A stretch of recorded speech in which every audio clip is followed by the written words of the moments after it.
Saludos, gentes, bienvenidos nuevamente a otro espacio de Barcito FM. Ahora vamos a tratar de explorar un poco el estado, la condición en que se encuentra el respeto a los derechos humanos, el abordaje del sistema jurídico, el abordaje de los casos y procesos que se están llevando a cabo con todas estas reformas que se han incorporado, el tratamiento que se está dando a estos casos dentro del sistema penitenciario, qué nivel o tamaño de abusos se están dando, cuál es la alarma internacional. Vamos a tratar de hacer una exploración de toda esta área que está vinculada precisamente al abordaje de las garantías ciudadanas, del Estado de Derecho y del clima y el ambiente de temor que puede o que ha venido permaneciendo en el país. Para esto vamos a hablar con COFAPES, ¿verdad? ¿COPAFES o COFAPES? COFAPES. COFAPES.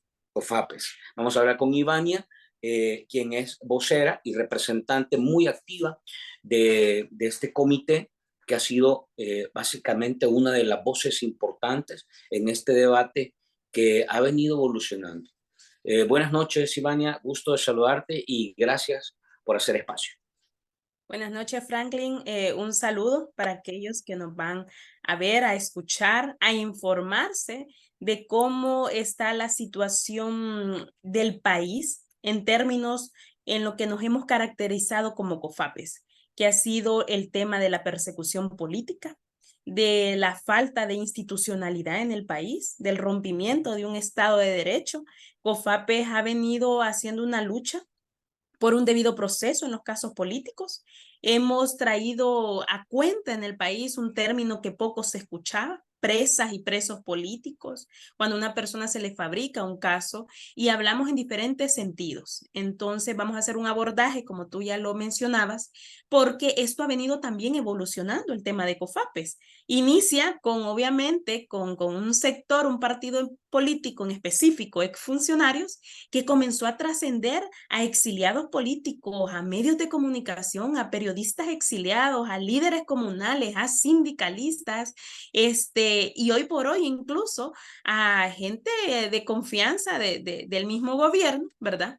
Que se ha visto también en dichas vinculaciones, pero cómo han venido definiendo una agenda política, porque somos parte de una agenda política de este gobierno, en el tema de que existen corruptos buenos y existen corruptos malos, según en el término que el mismo gobierno ha establecido, ¿verdad?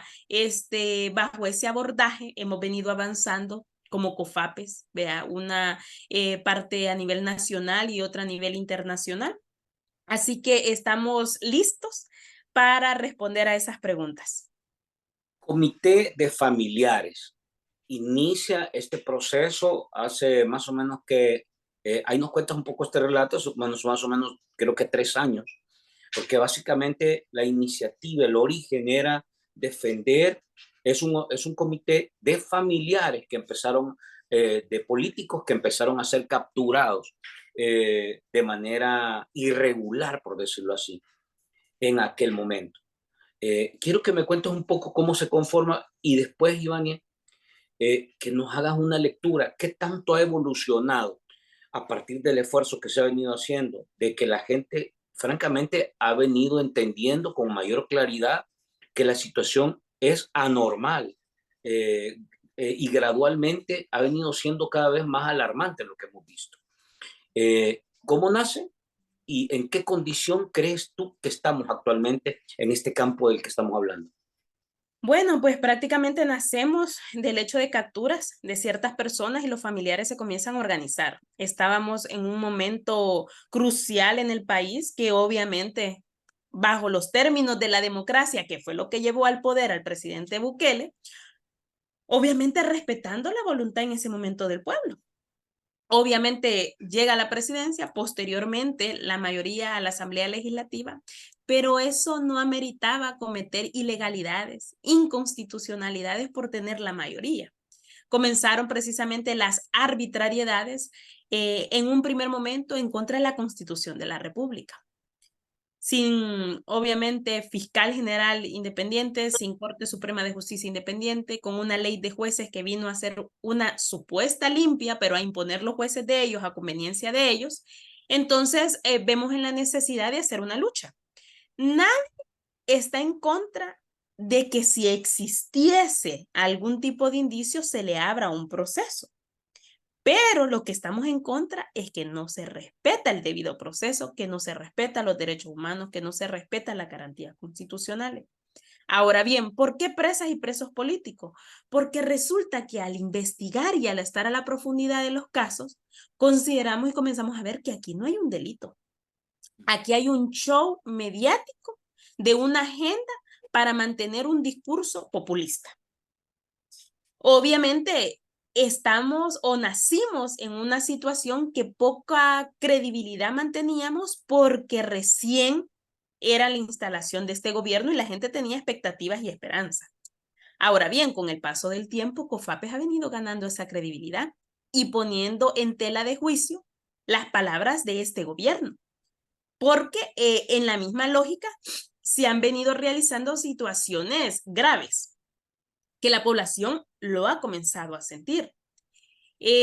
Supuestamente un combate a la corrupción, pero por un lado vemos que eso era un espejismo, que era una cortina de humo, mientras en la pandemia hubo el robo también del siglo, ¿verdad? Con los funcionarios actuales de este gobierno. Entonces la distracción en el término después del 2021, donde se pretende fiscalizar todo lo que había pasado en el 2020, obviamente cierran las puertas con la ley a la vista y el candado para la falta de transparencia. ¿Y cuál era el tema de la agenda política? Era obviamente la persecución. Y bajo este término comenzó el gobierno, digamos, a ponernos la canción y al bailar al son que nos tocaba. Pero poco a poco, esa misma atribución que se venía realizando ya no solo era un sector político, comenzaron a venir afectando a organizaciones civiles cuando hubo el allanamiento de las 7 ONGs. Poco a poco comenzaron a haber una persecución a periodistas que tuvieron que salir del país de ciertos periódicos determinados, porque les hacían las preguntas incómodas, lo que no querían que escucharan. Entonces, esa medida de ese desgaste, que obviamente la mentira no les iba a durar por mucho tiempo, vino avanzando a cubrir varios sectores. Posteriormente, en el año 2022, sindicalistas, líderes comunales, defensores del medio, ay, perdón, defensores Salud, del medio salud. ambiente, entre otras situaciones. Entonces, vemos cómo ha venido avanzando la persecución en otros sectores que no había. Hoy por hoy vemos, obviamente, que el sector salud por primera vez andaba también marchando porque se han visto agraviados hasta esta fecha, 2023. Y 2022, pues obviamente con el nacimiento del régimen de excepción. Entonces vemos una situación que esto vino desencadenando, pero le vino restando a este gobierno. La gente comenzó a despertar en ciertos sectores, comenzó a poner en tela de juicio y de duda aquel discurso que venían diciendo que los corruptos iban obviamente a ser encarcelados. Entonces, bajo ese término se hizo una lucha a nivel internacional, ¿verdad? Asociación de Juristas ha hablado y determinado que necesitamos un relator especial de derechos humanos. Recogimos más de 900 firmas en Washington entre a título personal, políticos, organizaciones. El tema de España, tener una resolución del departamento, o mejor dicho, de las juntas de derechos humanos. Entonces, COFAPES comenzó a decirle al mundo, aquí en El Salvador está pasando algo.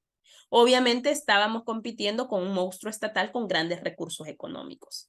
Y ante esa se veía la necesidad de informar a los salvadoreños también en el exterior, que no podían comprar la película que les estaban vendiendo, la mejor imagen, las mejores carreteras, los mejores hospitales que no existían.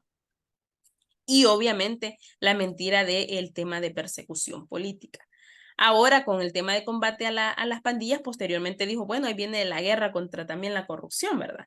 Y hemos visto cómo a ciertas personas seleccionadas han venido obviamente con ese tema. Independientemente quién sea la persona, de qué partido político haya permanecido, es importante que esta persona cumpla con el debido proceso. Es importante que los jueces sean independientes. Es importante que exista institucionalidad. Es importante que se le respete los derechos humanos. Una persona está privada de libertad, pero no tiene que estar torturada. Torturada al mundo exterior, torturada porque no sepa nada de su familia, del tema de salud por la falta de atención, etcétera. Vemos esta lucha que se ha expandido. Comenzamos a hacer actividades también junto con Movir porque habían ciertos temas que nos identificaban, las visitas familiares, el término de salud, etcétera, etcétera. Hoy por hoy hemos tocado algunos casos políticos que desde el inicio, vea, por los mismos familias, hemos dado seguimiento. Respetamos también a aquellas familias que todavía tienen ese temor. Esa Ujú. familia que dice, no quiero que la imagen de mi familiar sea exhibida, no quiero involucrarme, sí estamos de acuerdo en su lucha, pero tenemos miedo. Entonces hemos visto una serie de situaciones bien graves que este gobierno obviamente ha venido dando el tema de terror y el terror hace el miedo y el miedo manipula masas y ese es el mecanismo que han utilizado hasta esta fecha. Se puede decir que no puede haber una justicia selectiva, ni tampoco el mando puede estar en una sola persona que decide a quién juzgar y a quién no juzgar, porque pareciera que también existen títeres en todas las instituciones y en la administración de justicia, obedeciendo la voz de un solo mando. Te quiero preguntar, después de 2 años o 3 años de este ejercicio que nace para defender a sus familiares y a compañeros que son capturados, detenidos de manera irregular, ¿tú podrías hacer un balance y decir que ha sido exitoso este ejercicio que han hecho ustedes en materia de defender en una condición totalmente riesgosa, porque hay que decirlo, riesgosa? ¿Hay resultados positivos que pudieras enumerar antes de abordar otros elementos? Sí, claro que sí. Primero, que se haya reconocido a nivel nacional e internacional COFAPES y que existan presas y presos políticos. Eso era elemental. En segundo lugar, el tema de poder haber sido una de las primeras organizaciones en el noviembre de 2021, viajamos a España, y haber sido de las primeras organizaciones de decir qué es lo que estaba pasando en El Salvador. Apenas teníamos algunos indicios y estábamos incluso con el allanamiento de de las 7 ONGs. Posteriormente, ese reconocimiento ya se expandió. Estados Unidos, España, Costa Rica, tenemos también medios que nos han entrevistado de Buenos Aires, de Chile, etcétera, a comenzar a informar que aquí estaba pasando algo y ahora todo Centroamérica. Ese es un gran reconocimiento que COFAPES ha realizado, poner el rostro de los compañeros presos en otros países que han sido reconocidos. Asimismo, también en las embajadas que hemos podido reunirnos con el cuerpo diplomático, informar de primera mano. Nada como las mismas familias víctimas para informar lo que estaba pasando, lo que a veces incluso no te dicen los periódicos y lo que a veces obviamente no se habla. En tercer lugar, dentro de esas luchas, algunas, pues hemos conseguido algunas medidas sustitutivas a la detención, haciendo esa presión mediática más allá de la lucha jurídica que se esté haciendo mi persona, los otros abogados, etcétera, dependiendo quién esté acreditado en el proceso, son dos luchas que se tienen que llevar. Un ejemplo, bueno, lastimosamente el tema del caso Monarca fueron condenados, que hasta la fecha no hay resolución, hasta la fecha no pueden hacer apelación para defenderse, pero es irónico el hecho de que existe una condena alta y no exista responsabilidad civil porque no hubo reconocimiento de que haya existido un dinero que nunca faltó. No hay ningún 5 de ese caso que haya dado una devolución. Entonces comenzamos a generar precisamente esa duda, a romper esos esquemas que el mismo gobierno te imponía. Posteriormente, obviamente, dentro de, se puede decir, de los reconocimientos que hemos tenido, es que somos de las pocas organizaciones que han denunciado y demandado a jueces, lo que nunca antes se daba. Ya era digamos, un basta de que los jueces hagan sus resoluciones en el despacho, que se sientan con poder y que obviamente solo se le atacaba en el ámbito político a los funcionarios de gobierno, cuando también las resoluciones afectan directamente a personas. Comenzamos a poner nombre y apellido de ciertos jueces, donde obviamente obtuvieron beneficios a cambio de mantener presos a los compañeros o a las compañeras, jueces que también cometieron actos arbitrarios. En ese sentido, tenemos un aviso interpuesto en la Fiscalía. Independientemente de los resultados, COFAPES ha venido haciendo lo que la ley le permita y documentando cada una de las situaciones. Estamos en un tiempo que hay que documentar todo porque después viene, obviamente, la rendición de cuentas de aquellos funcionarios. Y ojo con eso, aquel policía, aquel fiscal, aquel empleado judicial, aquel juez, todo lo que tenga que ver en un proceso que firmó una ilegalidad, va a tener que responder por sus acciones de manera individual. Ahí no va a estar el gobierno para protegerlo. Hay una ley que aprobó esta Asamblea Legislativa donde dice que ya no se le castigaría al jefe, sino al empleado que firmó dicho documento. etcétera, etcétera. Entonces, de alguna u otra manera, tienen que realmente pensar si esa acción que están haciendo va a traer esas consecuencias. Entonces, esos son los logros de COFAPE. Hemos rompido el miedo que se tenía de jueces, el miedo que se tenía de que obviamente las mismas familias también sufrieron persecución. En un primer momento era capturado su familia, obviamente esta persona era perseguida en cualquier lado. Así que ese esquema hemos trabajado. Considero que lo importante de COFAPES ha sido revelar la verdad. Y ese ha sido el esquema de no tener miedo, ¿verdad? Obviamente decir la verdad nos ha hecho tener credibilidad. Y ahora, hoy por hoy, se abocan, veas, familias de sindicalistas, etcétera. Miren, también el mío es preso político y comenzamos con el conteo. Somos un referente a nivel nacional sobre este tema. Y ante los medios de comunicación logramos un posicionamiento también importante. Ante cualquier situación de preso político, pues estamos nosotros informando a los ciudadanos por los canales que tengan que ver. A esta altura estamos básicamente por arrancar, bueno, ya arrancó el ciclo electoral en el país. Hemos conocido a partir de la última cadena nacional que Bukele se va a inscribir como candidato, rompiendo todos los esquemas, marcando un suceso que definitivamente ha sido altamente cuestionado.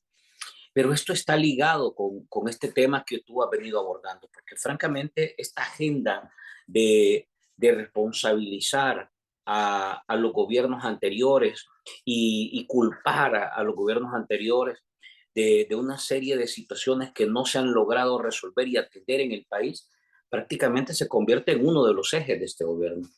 Quisiera preguntarte a esta altura y en este momento en el que ha sido el presidente durante estos últimos años ahora va a romper la Constitución y a inscribirse en un proceso electoral que está altamente cuestionado, ¿qué en realidad marca esto en este ejercicio, en esta batalla que se ha hecho por el sistema de derecho, por el tema de combatir la persecución política? ¿Qué prevés? ¿Qué tipo de situaciones son las que tú lees que están en este momento? ¿Qué sucesos, qué hechos son los que se siguen presentando? ¿Y qué es lo que viene en una situación como esta, Iván? Bueno, en primer lugar, puedo decir que el pez por su propia boca muere. ¿Cuántas veces no se dijo que obviamente la reelección es inconstitucional y hasta el mismo candidato en este sentido, el presidente?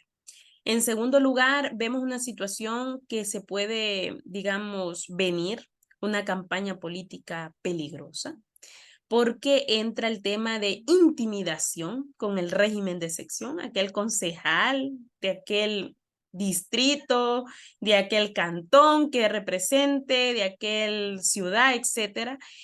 Una intimidación puede haber y pueden capturarlo por el régimen de sección, inventarle cualquier situación. Puede ser incluso capturado por régimen de sección y va a ser un preso político porque le inventaron y le fabricaron un caso. Vemos una situación que te ponen que pensar, o sea, ¿van a utilizar el régimen de sección en esta campaña política con los contrincantes? Es una pregunta que nos podemos hacer. No lo estamos confirmando, pero es algo que lo podemos venir valorando. El segundo lugar, el hecho de que obviamente desde que se vaya a dar una inscripción, ya hay un quebrantamiento y una dictadura que se terminó de consolidar, ¿verdad? Porque estar estos 5 años, porque él fue elegido democráticamente, y ha hecho arbitrariedades durante todo este tiempo, pero ya reelegirse, obviamente querer conservar el poder. Y más allá del miedo que ellos quieran generar, prácticamente te da un mensaje que los que tienen miedo son ellos, porque sin el poder no son nada. Sin el poder no sabes prácticamente por todos los delitos de lesa humanidad que van a tener que responder, por la corrupción que se haya hecho. La historia, y tenemos ejemplos de otros países, cómo han terminado precisamente este tipo de presidentes que obviamente el pueblo se siente obviamente en ese sentido. Bueno, en Honduras, ¿verdad? La situación que pasó y el presidente que obviamente fue capturado cuando ya no tenía el poder.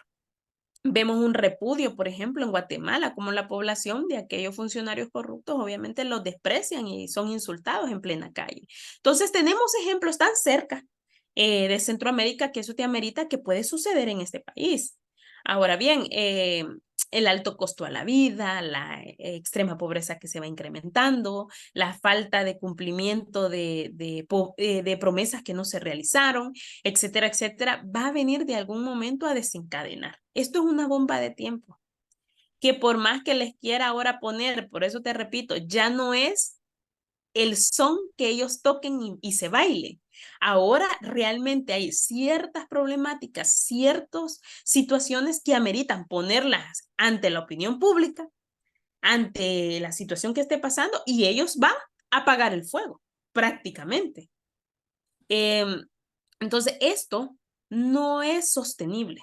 Este mecanismo que están utilizando no es sostenible por mucho tiempo. Esa evaluación nosotros lo hacemos. Ya metieron presos y aunque están los procesos abiertos de exfuncionarios, están metiendo presos a funcionarios actuales, etcétera, etcétera, pero también están generando un ambiente en su misma casa de bastante desequilibrio. Porque uno ya se pregunta, bueno, y mal paga el diablo, ¿a quién bien le sirve? Como dicen, ¿verdad? Entonces, y esa situación que tanta lealtad le van a tener, es que el miedo no te genera lealtad, el respeto te genera lealtad, el miedo no genera lealtad. Entonces, ese ambiente de que también viene la campaña, realmente van a haber divisiones internas y eso es bien notable. Es bien notable desde las elecciones internas que tuvo el partido oficialista. Así que considero que sí se viene un ambiente de mucho cuidado, de mucha denuncia, de toma de calles, si es posible, porque ante falta institucionalidad, ¿qué te queda? La lucha de calles, de mucha organización, y sí es a lo que nos vamos a enfrentar también es de valientes y valientes, Hay mujeres una, y hombres, que vamos a tener que estar, digamos, al pie con la vocería, ¿verdad? En esa situación. hay una, más bien todavía se podría decir como rumor, que sale de la Asamblea Legislativa principalmente, que se habla de que va a haber en este ciclo electoral, en estos meses donde ya vamos a estar en curso electoral, eh, operativos del tipo de persecución montados hasta por las mismas comisiones de la Asamblea Legislativa para perseguir ONGs y para perseguir funcionarios municipales, alcaldes, etcétera. Este tipo de situaciones en realidad, ¿por dónde te quiero tu reacción? Es básicamente lo que se ha venido denunciando, una especie de secuestro de las instituciones, es decir, jueces, fiscales, órgano judicial, la Asamblea Legislativa, la Corte. En realidad todavía hay mínimas señales de independencia o simple y sencillamente las instituciones ya no cumplen la función que la ley les establece. ¿Cómo lo ves tú? Prácticamente de acuerdo en lo último que tú mencionabas. Ni las instituciones ni los funcionarios cumplen con su rol constitucional. Vemos una situación, por ejemplo, hay una asamblea legislativa que está para legislar, no para citar, interrogar, juzgar, tildar y dar una sentencia ante la opinión pública. Esa no es la función. Eso lo tienen que hacer y dejárselo, obviamente, al Ministerio Público, ante la Fiscalía, si existe algún tipo de indicio, y son ellos quienes van a investigar. Y es un juez quien va a determinar una inocencia o una culpabilidad si hablamos de jueces independientes. Estamos hablando del deber ser. Pero vemos una situación que no, obviamente hay funcionarios que se acreditan tener la verdad absoluta. Esta persona es culpable y es culpable porque perteneció, porque hizo, y realmente hablar sin fundamento. ¿Verdad? Entonces, y que siempre prevalece el principio de inocencia y que tiene que haber un debido proceso donde se le demuestre una culpabilidad o se le demuestre una inocencia. Entonces, pero eso va a ser parte de los shows y la campaña política que se avecina, como tú lo mencionabas. Entonces, vemos una situación que se va a prestar este término a mediático, a ponerlo como agenda dentro de su campaña. ¿Por qué? Porque si yo me pregunto, ¿serán ellos que estarán dispuestos a ir al territorio y que el pueblo le comience a cuestionar y a preguntar a aquel candidato que prometió en un cantón, en un municipio y no cumplió, ya no se asomó, un alcalde, etcétera, que las alcaldías están en quiebra, etcétera, etcétera? Entonces, digamos, la responsabilidad les quedó grande, ¿verdad? La población confió en ellos, los defraudaron, los engañaron, la gente lo siente y pues serán de los pocos políticos que tienen la moral de ir a los territorios y responderle a la población, ¿verdad? Entonces ya ese tema mediático de citarlos en la asamblea o de crear esos shows, realmente tendrían que hacer una evaluación ellos si les hace sumar las encuestas, si les dará una suma de votos o realmente la población los está viendo como los verdugos absolutos y que no les está agradando tal situación, porque nosotros no debemos de normalizar ese tipo de acciones. Entonces ellos tendrán que hacer su evaluación, porque te puedo decir un ejemplo, ponen un caso X y los abre y comienzan funcionarios de este gobierno a opinar. ¿Y qué es lo que tenemos de resultado? Ah, usted acaba de capturar a esta persona, ¿sí? ¿Y los de su gobierno?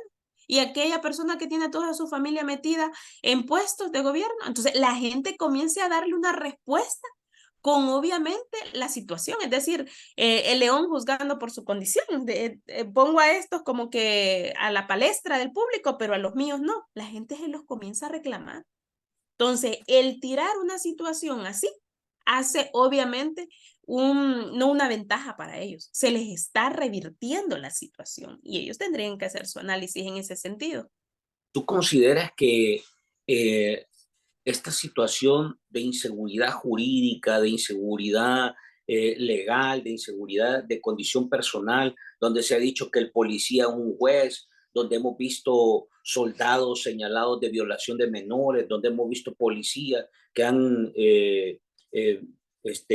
violentado a su pareja y han provocado un crimen? Hemos visto una serie de irregularidades. Esto tiene a la institucionalidad en una condición de retroceso y fragilidad. ¿A qué nivel consideras que está esa situación? A un nivel bastante grave. Primero, por el hecho de darle tanto poder, como decir, los jueces de la calle son los policías, etcétera, etcétera, a darle tanto poder a este tipo de empleados que obviamente hacen que se vayan a cometer abusos. Pero es el ejemplo que el gobierno te ha dado, manejar la política de presión y abusos. ¿Qué es lo que van a hacer obviamente sus empleados? Repetir obviamente las acciones de sus jefes inmediatos. Eso es lo que hemos visto con el tema de los policías, de los soldados, y reviviendo situaciones que incluso habían sido del pasado, habían sido de la guerra y estamos reviviendo dichas situaciones. Ahora bien, ¿qué es lo que yo veo dentro de todo este marco de sucesos que está pasando? Es que el régimen de sección no es una política de seguridad pública. Eso fue un momento de emergencia y que lo han venido sosteniendo, pero no combate los otros problemas. Vimos incremento en el tema de violencia contra la mujer. ISDEMU ni siquiera tiene una política a favor de las mujeres. Si tú te metes a la página vas a ver un plan operativo, pero políticas no existen. Vemos obviamente acciones como los policías, los soldados, cometiendo este tipo de delitos. ¿Por qué? Porque no hay una prevención dentro de esas instituciones y lo que les están enseñando es precisamente a que se cometan abusos y violaciones a derechos humanos. Y si eso se está volviendo normal y creyendo que tienen el poder absoluto y el uniforme que andan les hace sentir que nadie les va a pasar nada y que son intocables, es donde cometen esos errores. Si tú tienes una política de seguridad, vas a tener prevención como también sanción. Y tienes también el tema de rehabilitación para las que sean víctimas. Pero como no existe plan, eso es prácticamente tener que, por decirlo, un, una tierra con hoyos que solo están tapando, pero que obviamente van a volver a formarse.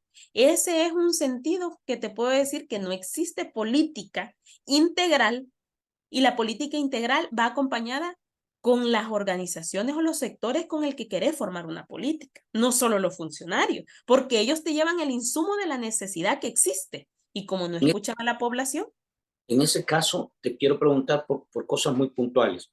¿Hemos recibido o hemos visto unas denuncias que son en realidad alarmantes, ¿verdad? Escandalosas, podríamos decir?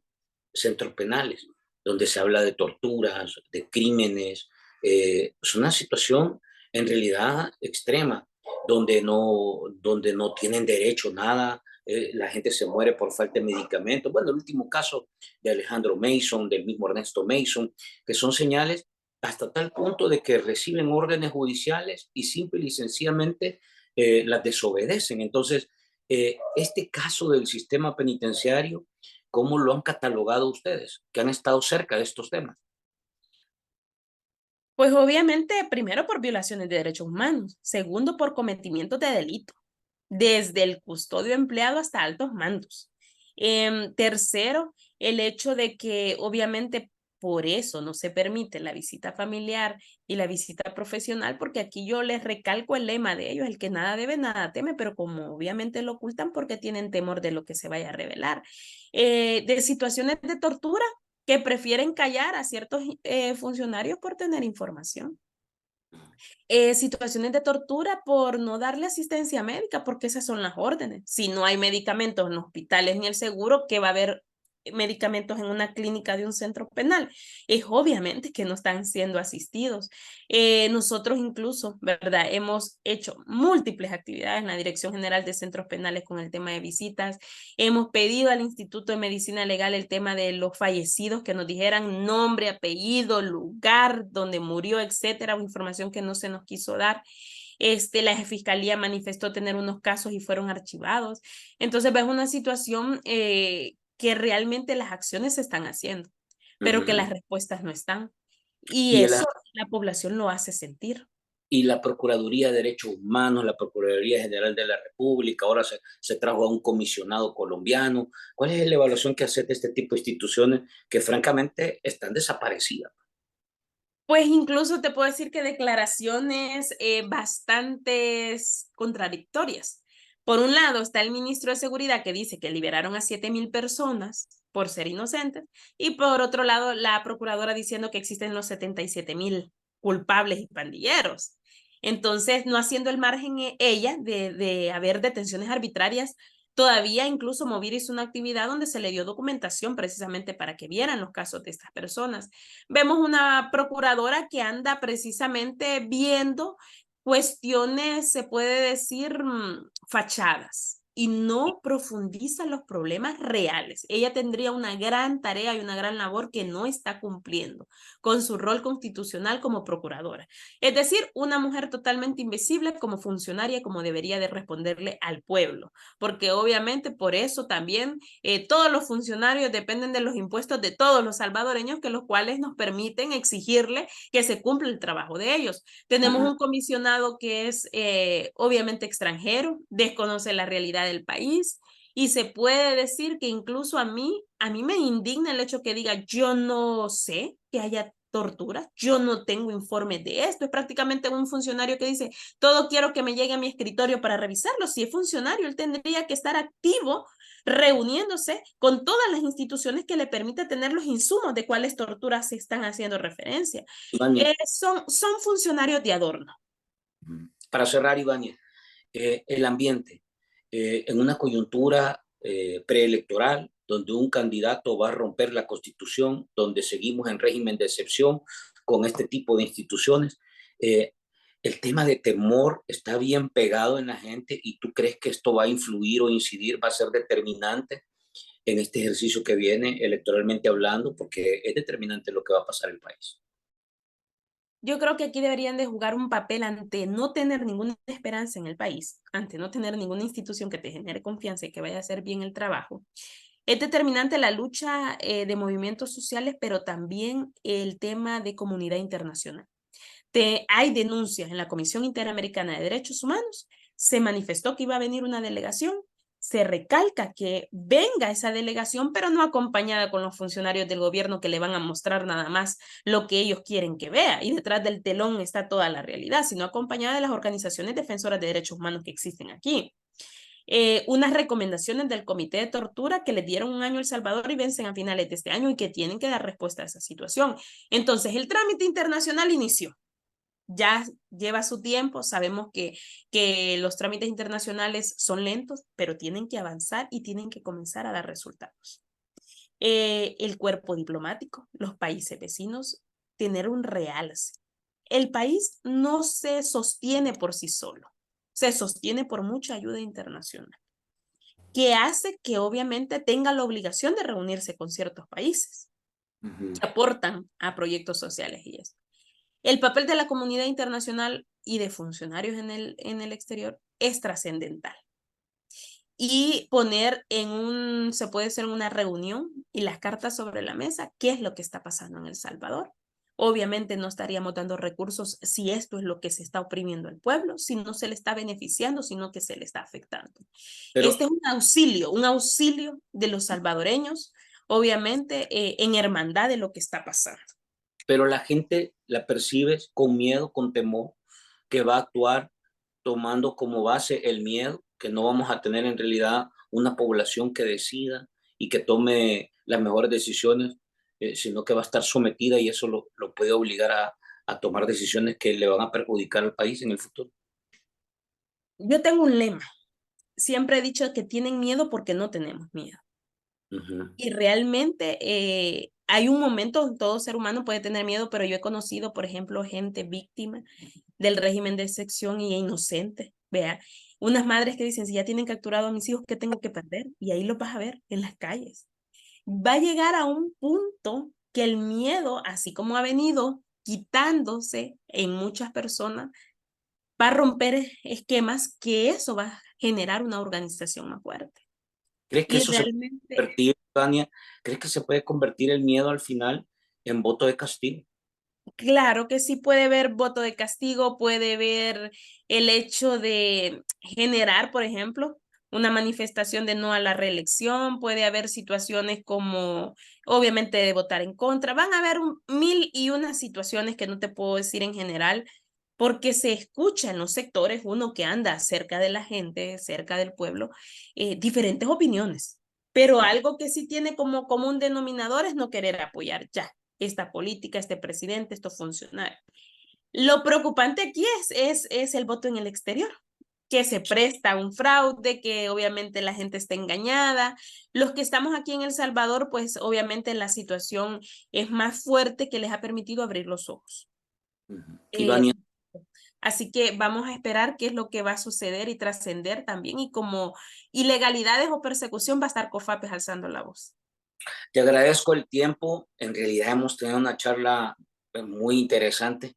Un poco hacer el recorrido pareciera corto tiempo, pero han sido varios años. Una lucha, creo que no se ha dado este tipo de ejercicio desde la guerra, desde el conflicto, y francamente requiere mucha decisión, carácter, valentía, porque te estás enfrentando a instituciones que cada vez uno las mira más frías, más despiadadas, más sin corazón.